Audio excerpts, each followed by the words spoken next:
ஃபினான்ஷியலா பாதிக்கப்பட்டிருக்க இந்த காலத்துல நம்ம எப்படி வந்து பணம் சம்பாதிக்கிறது அப்படிங்கிறது வந்து ரொம்ப ரொம்ப ஒரு கேள்விக்குறியானதா இருக்கு. அதுக்கான வழிகள் தான் வந்து நான் சொல்லப் போறேன். இது வந்து தெரியாம இருந்தா தெரிஞ்சுக்கோங்க. தெரிஞ்சிருந்தா அத வந்து எப்படின்னு கத்துக்கோங்க. அதாவது நம்ம ஃபர்ஸ்ட் தெரிஞ்சுக்க வேண்டியது வந்து எஃப்டி. சரி எஃப்டிலாம் உங்களுக்கு தெரிஞ்சிருக்கும். அது கொஞ்சம் வந்து இப்ப வந்து லேட்டஸ்ட் வெர்ஷன் தான் வந்து எஸ்ஐபி அண்ட் எஸ்டபிள்யூபி.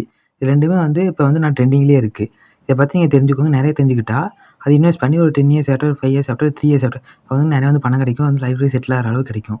வந்து கவர்மெண்ட் ஆத்தரைஸ் பண்ணா, உங்கள வந்து யாரும் ஏமாத்த போறது கிடையாது. உங்கள வந்து யாருமே வந்து இவர் வந்து இப்படித்தான் வந்து ஏமாத்த போறாரு. ஒரு எக்ஸ்பீரியன்ஸ் பெர்சன் கிட்ட இருந்து வந்து நெறைய கத்துக்க போறீங்க. வந்து நெறைய நூல்லாம் இருக்கு. அதாவது 10, 20, 30, 20 ரூல் அதாவது இருக்கு. இல்ல உங்களுக்கு அதாவது சேவ் பண்றதுக்காக 10, 30 ரூல் உங்களுக்கு தெரிஞ்சிருக்கும்.